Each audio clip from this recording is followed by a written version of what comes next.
दोस्तों, आप सभी के इस कहानी के 9वें भाग में स्वागत है। आप लोगों में से जिन लोगों ने इस कहानी के 8वें भाग को नहीं पढ़ा है तो आप लोगों को उसका लिंक कमेंट बॉक्स में मिल जाएगा। और जो लोग इस कहानी को शुरू से पढ़ना चाहते हैं तो प्लेलिस्ट का लिंक भी मैंने कमेंट बॉक्स में पिन कर दिया है। चलिए 9वां चैप्टर स्टार्ट करती हूँ। प्लीज़ फ्रेंड्स, ज़्यादा से ज़्यादा कहानी को लाइक और चैनल को सब्सक्राइब करें। अवनी ने अविनाश को आँखें दिखाते हुए कहा, तुम्हें कामनी से शादी करनी है तो करो जाकर, लेकिन मैं कामनी की ये मर्जी पूरी नहीं होने दूंगी। पता नहीं उसको प्रॉब्लम क्या है मेरे बच्चे से और मुझसे। उसे मुझसे कोई दुश्मनी निकाले, लेकिन मेरे बच्चे से दुश्मनी निकालेगी तो बहुत भारी पड़ेगा। उसे समझा दो। मुझे समझ में ये नहीं आता, कामनी जो कहती है वो बात तुम मान क्यों जाते हो? खिलौना हो क्या उसके हाथ का? अविनाश मन में कहता है, क्या करूँ अवनी, कभी कभी इंसान इतना मजबूर हो जाता है, खिलौना बनना पड़ता है। अवनी कहती है, अविनाश तुम ऑफिस जाओ, अगर सामने रहे तो मैं कुछ कर बैठूंगी, दिमाग ख़राब हो रहा है। अवनी कहते हुए गुस्से को कम करने के लिए बुक रीडिंग करने लगी सोफे पे बैठकर, पर सदमे में ध्यान बुक में लगाए कैसे, फिर भी कोशिश की जा रही थी। अविनाश गुस्से में उसके पास आया, बुक रखो साइड में, मेरे साथ चलो अबॉर्शन करवाने। अवनी किताब साइड में रखते हुए उठी, तुम्हारा दिमाग ख़राब हो गया है? सच सच बताओ, कामनी ने क्या कहा है? और जब तुम्हें ये बच्चा चाहिए नहीं था तो क्यों आए मेरे करीब? पति समझकर मैंने तुम्हें छोड़ दिया, लेकिन इतने जालिम निकलोगे ये नहीं सोचा था। तुमने जो मेरी बेहोशी का फ़ायदा उठाकर किया था मेरे साथ, वो मुझसे बदला लेने के लिए कम से कम अजन्मे बच्चे पे रहम खाओ। ये तुम्हारा खून है, मेरी आबरू लूट ली, कोई बात नहीं। अविनाश अवनी पे हाथ उठाते हुए रुक गया, उसे घूर कर देखने लगा। अवनी उसके घूरने से अब डर रही थी, दोनों एक दूसरे को घूर रहे थे। अवनी कहती है, हाथ क्यों रोक लिया? उठाओ ना हाथ, जब इज्जत लूट सकते हो तो तुम कुछ भी कर सकते हो। अविनाश फिर से वही अश्लील शब्द सुनकर गुस्से में आ गया। उसने अवनी को सोफे पे धक्का दिया और गुस्से में खुद भी सोफे पे बैठकर उसके ऊपर झुका। अविनाश कहता है, क्या रेप लगा रखा है? तुम्हारी इज्जत लूटनी होती ना, सुहाग रात वाले दिन ही कर लेता। मैंने उस दिन बस तुम्हारी जान बचाने के लिए तुम्हारे साथ सोया था। तुम्हारी तबीयत इतनी ख़राब थी, कुछ ज़्यादा ही क्लोज आना पड़ा, नहीं तो मुझे तुमसे कोई इंटरेस्ट नहीं था। चुपचाप से बच्चे को गिरवा दो, मुझे ये बच्चा नहीं चाहिए। अवनी कहती है, मर रही थी तो मरने देते, कम से कम ये दिन तो नहीं देखना पड़ता। तुम कुछ भी करो पर मैं इस बच्चे को जन्म दूंगी। हटो। अवनी उठने को ही अविनाश ने फिर धीरे से धक्का दिया और अवनी लेटी रही। अविनाश की घूरती आंखों में घूर रही थी, जैसे खा जाएगी। अविनाश उठा और सोफे से, मैं तुम्हें आखिरी बार कह रहा हूँ, आज पूरा दिन खुद को मना लो, नहीं तो। अवनी कहती है, नहीं तो क्या करोगे? अविनाश कहता है, नहीं तो कल मैं खुद तुम्हें ज़बरदस्ती ले जाऊँगा अबॉर्शन करवाने। कहकर गिलास भरा पानी उठाकर अवनी के मुंह पर फेंक दिया। अवनी मुंह पर अचानक फेंके पानी को साफ करते हुए, ये क्या बदतमीजी है? अविनाश कहता है, तुम ही तो बदतमीजी करनी जानती हो, मुझे भी आती है। पानी इसीलिए गुस्सा ठंडा हो जाएगा तुम्हारा। कहते हुए अविनाश ऑफिस चला गया। अवनी अपने मुंह पे हाथ रख रोने लगी। कुछ देर बाद आंसू पोंछ खुद को संभाला। अवनी कहती है, मैं कामनी को अपने परिवार, अपने बच्चे के साथ खिलवाड़ नहीं करने दूंगी। मेरा फैसला अटल है, मेरा बच्चा इस दुनिया में ज़रूर आएगा। पता नहीं क्या कहा अविनाश से उस कामनी की बच्ची ने। मेरी रिपोर्ट कहाँ है? मैं खुद देख लेती हूँ। कहते हुए टेबल लाइट के पास रखी रिपोर्ट उठाकर पढ़ी। पढ़ते ही उदास हो गई। मेरी प्रेगनेंसी में दिक्कत है। ओह, इसीलिए अविनाश कह रहे थे मुझे अबॉर्शन करवाने को। लेकिन अगर मेरी प्रेगनेंसी में दिक्कत होती तो मुझे भी कोई ना कोई प्रॉब्लम होती, पर अभी तो मुझे कुछ नहीं हुआ, मैं एकदम ठीक हूँ, आम प्रेग्नेंट वुमेन की तरह। तभी अवनी को कल दोपहर की बात याद आई। अवनी ने क्लिनिक के पास से कामनी की कार जाते देखी थी। अवनी कहती है, अब सारी बात समझ में आई, ये रिपोर्ट झूठी है। कामनी कल डॉक्टर से मिली थी, उसने पैसे देकर रिपोर्ट चेंज कराई है अविनाश को डराने के लिए। ओके, अभी उस डॉक्टर की खबर लेती हूँ, पर उससे पहले मैं किसी और को डॉक्टर से किसी और डॉक्टर से अपना पूरा चेकअप कराती हूँ। अवनी ने कपड़े चेंज की और अपना पर्स मोबाइल उठाया, कवर्ड से कुछ पैसे लेकर रूम से बाहर निकल गई। खुशी कहती है, भाभी आप कहाँ जा रही हैं? अवनी कहती है, हाँ खुशी। नीता कहती है, कहाँ जा रही हो? अकेले मत जाओ, खुशी को लेकर जाओ। और अविनाश आया था अभी। रिपोर्ट देखी तुमने? अवनी कहती है, जी माँ देखा, सब ठीक है। माँ मेरी एक फ्रेंड ने मुझे मिलने बुलाया है, जाऊँ? नीता कहती है, हाँ जाओ, पर खुशी को साथ ले जाओ। अवनी कहती है, माँ मेरी दोस्त ने मुझे अकेली बुलाया है। अच्छा ठीक है चलो। नीता कहती है, ठीक है बेटा, जब अकेली बुलाया है तो जाओ, पर संभल कर जाना। अवनी कहती है, जी माँ। अवनी परमिशन लेकर दूसरे प्राइवेट डॉक्टर के पास गई। वहाँ अपने चेकअप टेस्ट करवाया, रिपोर्ट अगले दिन के लिए कह दी। अवनी कहती है, बस ये रिपोर्ट आ जाए फिर उस डॉक्टर को बताती हूँ। और अब तुम्हारा भी बहुत हो गया कामिनी। अविनाश और मैं बस मजबूरी की वजह से ज़्यादा कुछ बोल नहीं पा रहे, लेकिन अब तुम्हारा खेल ख़त्म करने का वक्त आ गया। जितना खेलना था खेल लिया। अविनाश को जब से डॉक्टर ने बताया है अवनी की प्रेगनेंसी में प्रॉब्लम है, तब से परेशान था। अविनाश कहता है, अवनी मेरी बात मान जाओ, इस प्रेगनेंसी से तुम दोनों को खतरा है। मैं भी नहीं चाहता कि हमारा बच्चा इस दुनिया में आने से पहले ही मर जाए, लेकिन ये ज़रूरी है बच्चे और तुम्हारे लिए। विवेक कैबिन का दरवाज़ा खोलकर अंदर आया। अविनाश कहता है, घर चल, ऑफिस बंद करने का टाइम हो गया। अविनाश कहता है, तू जा, मैं थोड़ी देर में आऊँगा। विवेक चेहरे की परेशानी को पढ़ते हुए बोला, अविनाश सब ठीक है ना? Any problem? अविनाश कहता है, everything is fine, you go. Vivek कहता है, ओके, पर जल्दी घर चले जाना। तुझे पता है ना, भाभी को इस वक्त तेरी बहुत ज़रूरत है। कहते हुए चला गया। विवेक के जाने के बाद अविनाश अवनी की कही बात याद करने लगा। अवनी के कहे शब्द कान में गूंज रहे थे।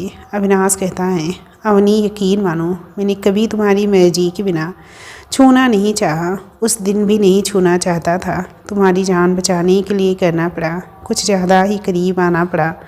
उसके लिए मैं खुद बहुत शर्मिंदा हूँ, जो तुम्हारी इजाज़त बिना। कहते हुए रुक गया, फिर अपना सिर पकड़कर कुर्सी से टेक लगाकर आंखें बंद कर ली। तभी सिक्योरिटी गार्ड की आवाज़ आई। गार्ड कैबिन का गेट को नॉक किया। अविनाश ने अंदर आने को कहा। सिक्योरिटी गार्ड कहता है, सर रात के 10 बज गए हैं, घर जाइए। अविनाश कहता है, 10 बज गए, ओके, तुम कैबिन को लॉक कर दो, मैं जा रहा हूँ। अविनाश ऑफिस से निकल गया। रात 11 बजे घर पहुंचा। अवनी अकेले हॉल में सोफे पे बैठी अविनाश का इंतज़ार कर रही थी। अवनी ने दरवाज़ा खोला। अवनी कहती है, आ गए? कहाँ रह गए थे? चलो मुंह हाथ धो लो, मैं खाना गर्म करती हूँ। अविनाश इग्नोर करते हुए सीढ़ियाँ चढ़ गया। अवनी खाना गर्म करके डाइनिंग टेबल पर रख कर अविनाश के नीचे आने का इंतज़ार करने लगी, पर वो आया ही नहीं। अवनी कहती है, लगता है अपनी जिद मनवाने के लिए खाने पे नहीं आ रहा, लेकिन मैं भी उसकी ये जिद नहीं मानने वाली। कहते हुए प्लेट लेकर अपने रूम में चली गई। रूम क्या देखा, अविनाश सोफे पे सो गया। अवनी प्लेट टेबल पर रख कर मन में सो गए, बिना कुछ खाए। मुझे मालूम है रिपोर्ट के बारे में पता चलने पर तुमने भी खाना नहीं खाया होगा, लेकिन जल्दी ही तुम टेंशन फ्री हो जाओगे मेरी तरफ से। अविनाश सो गया या नाटक कर रहे हो सोने का? अविनाश उठो, खाना खाओ। अवनी ने उसका हाथ पकड़कर उठाना चाहा। हाथ को लगाया तो उसे बहुत तेज़ बुखार था। वो बुखार की गोली निकाल कर ले आई और अविनाश को उठाया। अविनाश लेटा हुआ बोला, क्या है, सोने नहीं दे सकती? अवनी कहती है, सो जाओ, पहले ये दवाई खाओ, तुम्हें तेज़ बुखार है। अविनाश कहता है, तुम्हें इससे क्या? मुझे नहीं खाना। अवनी कहती है, तुम्हें खानी पड़ेगी, पर उससे पहले ये खाना खाओ, फिर जो तुम चाहते हो वो होगा। तुम जो कहोगे मैं वो करूँगी। अविनाश कहता है, पक्का? अवनी कहती है, हाँ पक्का। अविनाश ने प्लेट उठाई, खाना खाने लगा। अवनी मन में कहती है, हे भगवान, टेंशन में क्या हालत बना ली। खाना खाओ, सुबह तुम्हारी थोड़ी सी टेंशन दूर कर दूंगी मैं। अविनाश को खाना खिलाकर बुखार की टेबलेट खा अविनाश ने खाना खाकर बुखार की टेबलेट खा ली और सो गया। अवनी अपनी रिपोर्ट को लेकर थोड़ी परेशान थी।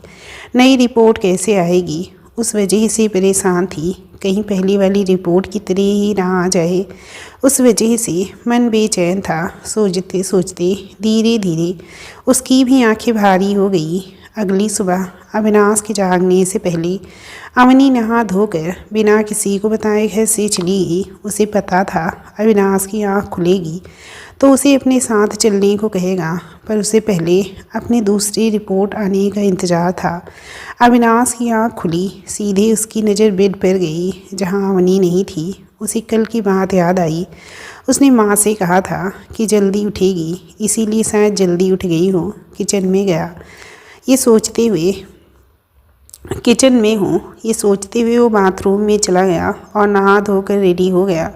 उसे थोड़ी सी खुशी थी कि अवनी उसकी हर बात मानने के लिए रेडी हो गई है। कल रात वादा जो किया था, मुस्कुराते हुए अपने रूम से निकल ही रहा था, इतने में खुशी आई। खुशी कहती है, गुड मॉर्निंग भैया। अविनाश कहता है, गुड मॉर्निंग। खुशी कहती है, रेडी हो गए? भाभी अभी तक सो रही हैं। चलो कोई नहीं, माँ ने कहा है अगर भाभी सो रही हों तो उन्हें डिस्टर्ब ना किया जाए। चलिए आप नाश्ता कर लीजिए, भाभी उठ जाएंगी तो वो तब कर लेंगी नाश्ता, कहते हुए आगे बढ़ गई। खुशी की बात सुनकर अविनाश घबरा गया। अवनी हॉल में नहीं है तो कहाँ गई? उसे कल रात वाली बात याद आ गई। रात में उसने वादा तो कर दिया था, लेकिन उसका मन नहीं है अब औसन करवाने का, इसीलिए घर छोड़ कर चली तो नहीं गई, अपने मायके तो नहीं चली गई। अविनाश अपने रूम में वापस गया। अवनी को फ़ोन लगाता है, पर मोबाइल की रिंगटोन घर में ही गूंजती है। अविनाश कहता है, अपना फ़ोन यहाँ छोड़ कर गई है, यानी मायके नहीं गई। अब औसन न करने की वजह से घर छोड़ कर चली गई। ढूंढने के लिए निकलना पड़ेगा। पहले अवनी के मायके ही देख कर आता हूँ, क्या पता अवनी फ़ोन ले जाना भूल गई हूँ। अविनाश घबराते हुए बिना नाश्ता किए अपनी कार लेकर सबसे पहले अवनी के घर पहुँचा। तान्या ने दरवाज़ा खोलते ही उससे पूछा, अविनाश जीजू आप सुबह सुबह अवनी दीदी नहीं आई? ये सुनकर उसकी उम्मीद मर गई। फेस उतर गया, खुद को नॉर्मल किया। तान्या हाथ पकड़ के अंदर ले गई। अंदर जाकर सभी बड़ों के बैच हुए। सब अविनाश को अकेले देख थोड़ा परेशान हो गए थे। यशराज कहते हैं, अविनाश इतनी सुबह सुबह और अवनी नहीं आई, कुछ बात तो नहीं हो गई ना?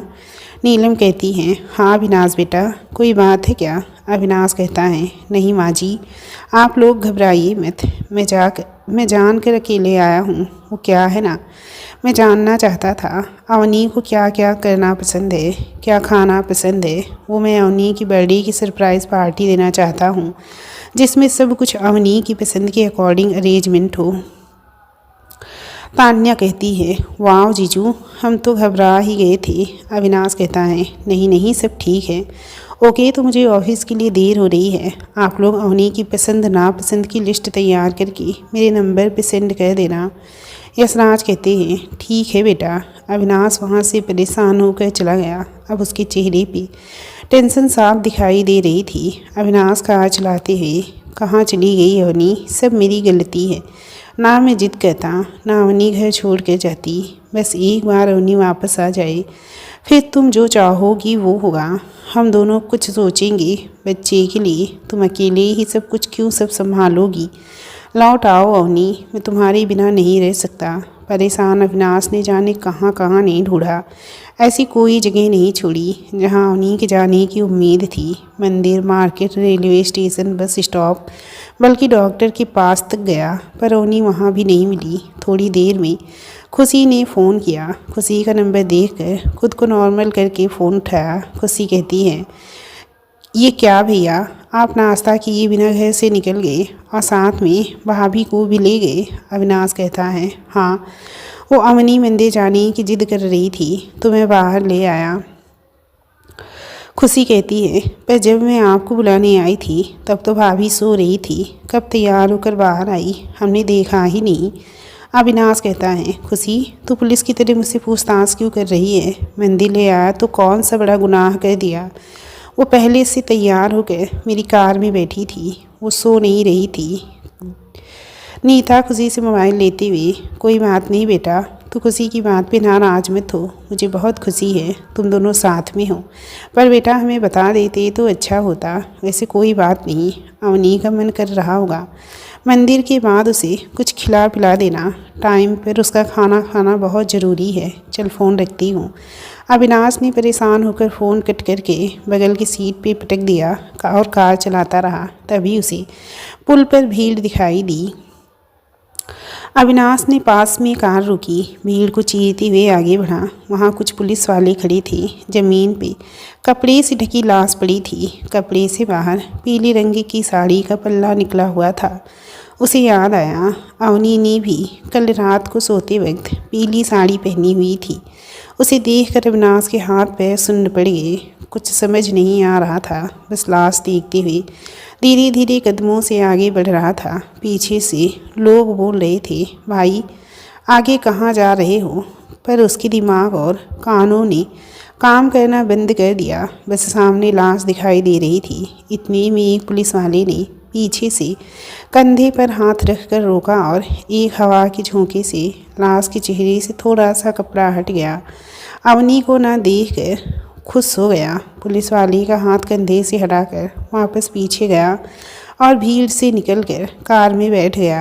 अविनाश कहता है, ओ गॉड, मेरी तो जान ही निकल गई थी। ये मेरी अवनी नहीं है। अवनी ठीक है, मेरी अवनी नहीं है ये। कहते हुए उसने वहाँ से कार आगे बढ़ाई। एक तो अवनी के ना मिलने से परेशान था, अब लाश देखकर उसके मन में भी बुरे बुरे ख्याल आने लगे। अविनाश कहता है, कहीं अवनी के साथ भी कोई दुर्घटना तो नहीं हो गई? वो भी बहुत परेशान थी, कहीं खुद को नुकसान तो नहीं पहुंचा लिया होगा।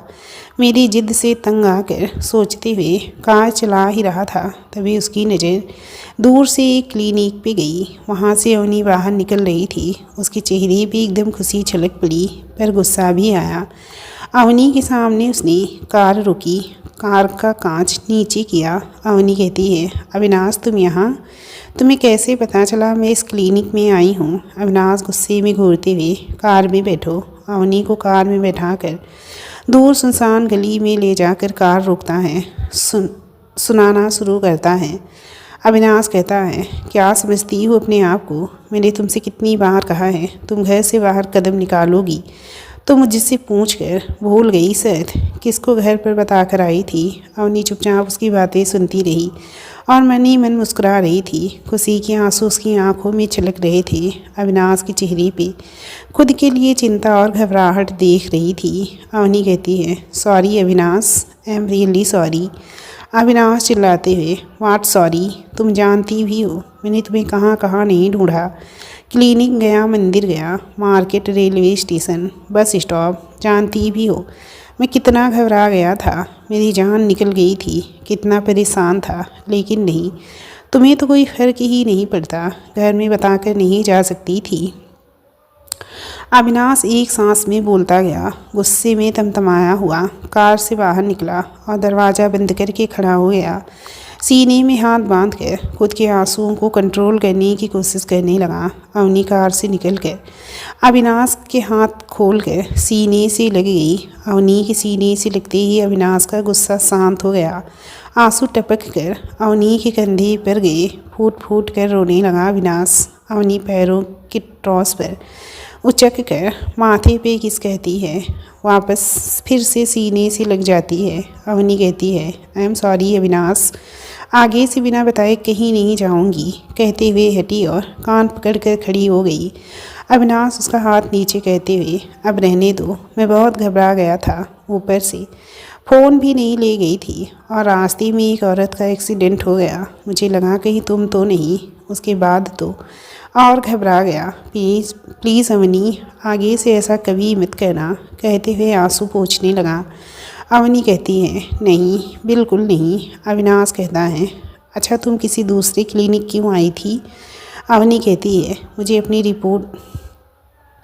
मैंने अपनी रिपोर्ट पढ़ी थी, मुझे यकीन नहीं हो रहा था मेरी प्रेगनेंसी में प्रॉब्लम्स है, इसीलिए मैंने दूसरे दोबारा टेस्ट और चेकअप करवाए और तुम्हें पता है रिपोर्ट मेरी नॉर्मल है। अविनाश को सोते हुए, क्यों, क्या सच में? तो फिर हमारी डॉक्टर ने ये झूठी रिपोर्ट बनाई। पर क्यों? अवनी कहती है, कामिनी के कहने पर। मैंने परसों कामिनी की कार को क्लिनिक के सामने से जाते देखा था। उस वक्त मैं कुछ नहीं समझ पाई, पर कल सुबह समझ गई। उसने डॉक्टर से कह के तुम्हें और मुझे डराने के लिए पैसे देकर झूठी रिपोर्ट बनाने के लिए कहा होगा, ताकि हम अपने बच्चे को इस दुनिया में आने से पहले ही मार दें। पर मैं अपना बच्चा नहीं मारना चाहती थी, इसीलिए मैंने दोबारा दूसरे डॉक्टर से टेस्ट कराए। अविनाश, बहुत हो गया। मुझे पता है तुम मुझे बहुत प्यार करते हो, बस कामिनी की धमकी की वजह से मुझे डिवोर्स देना चाहते हो। पर अब उससे डरो मत, उससे लड़ो। अविनाश कहता है, तुम्हें कैसे पता चला कामिनी की धमकी की वजह से मैं तुम्हें डिवोर्स दे रहा था? अवनी कहती है, मुझे सब पता है। तुम्हारी बहन निशा जिंदा है। अविनाश हैरान होता है। अवनी ने शुरू से आखिरी तक सारी बात बताई, खुद का मन हल्का किया। अविनाश हैरान होकर उसे घूर रहा था। अवनी ने आंखें नीचे कर ली। अविनाश अवनी को घूर रहा था। अवनी उसके घूरने से थोड़ा डर गई। अब क्या होगा? अविनाश के कुछ ना बोलने से अवनी ने नजरें ऊपर की। अविनाश के चेहरे पे मुस्कुराहट आ गई। उसे देखकर अवनी को राहत मिली और होंठों पे मुस्कुराहट आ गई। अवनी कहती है, अविनाश, तुम स्माइल कर रहे हो, यानी मुझसे नाराज़ नहीं हूँ? अविनाश कहता है, नहीं, मैं तुमसे नाराज़ नहीं हूँ, मैं तुम्हारे भाई से हूँ। उसने ये अच्छा नहीं किया। मुझे पता था मेरी बहन सुसाइड कर ही नहीं सकती, और अगर उसका कोई अफेयर होता तो मुझे ज़रूर बताती। अनिरुद्ध को अपनी पत्नी पे विश्वास नहीं था। अनिरुद्ध ने उस आदमी को भगा दिया। उसे वहीं पकड़कर मार पीट कर पूछना था, पर उसने गुस्से में उसे जाने दिया, क्योंकि उसने जो देखा उसे वही सच लगा। अपनी पत्नी से ज़्यादा उस आदमी पे विश्वास किया, और निशा ऐसे इंसान के लिए अपनी जान देने जा रही थी। उसकी गलती का एहसास कराने के लिए तुमने ये प्लान बनाया। कम से कम अनिरुद्ध को छोड़कर हम सबको तो बता दिया होता। बदला लेने के चक्कर में मैंने तुम्हें कितनी तकलीफ़ दी, और तुम चुपचाप सहती रही। आई एम सॉरी अवनी, मैंने तुम्हारे साथ बहुत गलत किया। अवनी कहती है, अविनाश, तुम्हें सॉरी बोलने की ज़रूरत नहीं है, क्योंकि मुझे मालूम है तुम दिल के बुरे नहीं हो। मैंने तुमसे शादी के लिए इसीलिए हाँ की थी, ताकि मैं तुम्हारी गलतफहमी दूर कर सकूं, और निशा भाभी की ज़िंदगी में जिसने जहर घोला उसका पता लगा सकूं। और अब मैं जान गई हूँ ये सब किसने किया। पक्का तो नहीं कह सकती, पर शक है। अविनाश कहता है, किस पर शक है? अवनी कहती है, कामिनी पर। तुम्हारी माँ ने मुझे बताया था कि मैं भाई की शादी में उन्हें पसंद आ गई थी। वो निशा भाभी की शादी के बाद मेरा हाथ तुम्हारे लिए मांगना चाहती थी। उन्हें इस बारे में बात करते शायद कामिनी ने सुना होगा, और उसे बर्दाश्त नहीं हुआ होगा। तभी उसने सोचा होगा ये गंदा खेल, ताकि तुम्हारी फैमिली और हमारी फैमिली से नफ़रत पैदा हो जाए। अविनाश कहता है, मैं उस कामिनी को छोड़ूंगा नहीं। इतनी कैसे गिर सकती है वो? अपनी बहन तक नहीं छोड़ा। बस मेरा आपा खो रहा है, अभी उसको मार मार कर पूछूंगा अपनी बहन के बारे में। अवनी कहती है, नहीं अविनाश, तुम पागल हो गए हो, ऐसा सोचना भी मत। निशा भाभी उसके पास हैं, वो कुछ भी कर सकती है। हमें कुछ बड़ा सोचना पड़ेगा उन्हें बचाने के लिए। अविनाश कहता है, तुम ही सोचो, तुम्हारा दिमाग ज़्यादा तेज़ दौड़ता है, मेरा तो काम ही नहीं कर रहा। अवनी कहती है, कैसे काम करेगा? सुबह से कुछ खाया पिया तो होगा नहीं। मेरी फिक्र में, चलो कुछ खा लो, मुझे भी बहुत तेज़ भूख लगी है, खाना खाने की बात सोचेंगे, कहते हुए कार में बैठ गई। अविनाश भी कार में बैठते हुए, अवनी, तुम खुद तो भूखी हो, साथ में मेरे बच्चे को भी भूखा मार रही हो। अवनी कहती है, ओहो, अब आपका बच्चा, अब चिंता हो रही है बच्चे की। कल तक तो इस बच्चे को मिटा देना चाहते थे। अविनाश कहता है, अवनी प्लीज़, वो बातें बार बार दोहराओ मत। अवनी कहती है, बस सफाई मत दो, तुम्हारी कोई गलती नहीं थी, सब तुमने मेरे लिए किया। ओके? अविनाश कहता है, मैं तो इस बच्चे को चाहता हूँ। थैंक यू वेरी मच मुझे ये खुशी देने के लिए। ओके, तो सीट बेल्ट पहन लो। अवनी सीट बेल्ट पहनने को हुई, तभी उसके पेट के जख्म दुखे। अवनी कहती है, अविनाश कहता है, क्या हुआ अवनी? अवनी कहती है, अविनाश मेरे जख्म में पेन हो रहा है, ज़रा तुम सीट बेल्ट लगा दो। अविनाश ने अवनी का सीट बेल्ट लगाया। तभी अवनी के गाल पर किस कह दिया और मुस्कुराकर आंखें नीचे कर ली। अविनाश कहता है, मस्करी कर रही हो? अब बंद हो गया दर्द? अवनी कहती है, थोड़ा कम हो गया। अविनाश ने गाल पे किस किया। और अब? अवनी कहती है, अब ठीक है, जल्दी चलो, तुम्हारे कलुआ को भूख लगी है। अविनाश की एकदम हंसी छूट गई। हंसते हुए कार स्टार्ट किया। थोड़ी देर में दोनों रेस्टोरेंट पहुँचे और खाना ऑर्डर किया। खाना खाकर घर के लिए रवाना हो गए। अवनी कहती है, मज़ा आ गया खाने में। सांभर और इडली को जितना मर्जी खिला दो, सांभर और इडली जितना मर्जी खिला दो, मैं कभी बोर नहीं होगी, जी नहीं भरेगा। खाना खाने के बाद मेरे दिमाग में एक आइडिया आया है। अविनाश कहता है, क्या अवनी? जल्दी बताओ। बताती हूँ, पहले मुझे चॉकलेट दिलाओ, हमारा कलुआ चॉकलेट मांग रहा है। अविनाश कहता है, नहीं, दांत खराब हो जाएंगे। अवनी कहती है, कैसे ख़राब हो जाएंगे? खाऊंगी तो मैं। अविनाश कहता है, खाना तुम्हें है, मेरे बच्चे को बदनाम कर रही हो। अवनी कहती है, हाँ मुझे खाना है, पर प्रेगनेंसी में मन करता है तरह तरह की चीज़ें खाने का। ठीक है, मत दिलाओ। अविनाश कहता है, अरे बाबा, मैं तो मजाक कर रहा था, चलो अभी दिलाता हूँ। कहते हुए कार साइड में रोकी और कार से निकला। अवनी कहती है, अविनाश बड़ी वाली लाना। अविनाश कहता है, बड़ी वाली, ओके। कहते हुए आगे बढ़ा। अवनी रोकते हुए, अविनाश 2 लेकर आना। नहीं 3, नहीं 4। अविनाश कहता है, मैं 15-20 ले आऊँ या वो भी कम पड़ेगी? अवनी कहती है, वो भी कम है, पर मैं इतने से काम चला लूँगी। अविनाश मुस्कुराते हुए दुकान की ओर बढ़ गया। चॉकलेट लेकर वापस आया। अवनी ने तुरंत चॉकलेट अविनाश के हाथ से लेकर अपने पर्स में रख दी। एक चॉकलेट निकाल कर खाने लगती है। अविनाश कार स्टार्ट कर देता है। अविनाश कहता है, अब चॉकलेट ही खाती रहोगी या बताओगी भी क्या आइडिया आया है? अवनी कहती है, अरे हाँ, चॉकलेट खाने के चक्कर में भूल ही गई। अविनाश, तुम कामनी से शादी कर लो। क्या? नहीं, मुझे नहीं करनी उस कमीनी से शादी। अवनी कहती है, कामिनी? अविनाश कहता है, हाँ वही, ये घटिया प्लान है तुम्हारा। अवनी कहती है, ये कोई प्लान नहीं है, ये मेरी राय थी, तुम्हें मानने को नहीं कहा, बस तुम्हारा रिएक्शन देखना चाहती थी। प्लान कुछ और है, पता नहीं काम करेगा या नहीं, पर 50% कामयाबी मिलने के चांस है। अवनी ने सारा प्लान अविनाश को समझाया। वो उसके आइडिया से सहमत हो गया। दोनों घर गए। अविनाश ने अवनी को छोड़ा, फिर अपने ऑफिस के लिए निकल गया। अविनाश के मोबाइल पर कामिनी का फ़ोन आया। उसने फ़ोन रिसीव किया। कामिनी कहती है, हेलो अविनाश, कहाँ हो इस वक्त?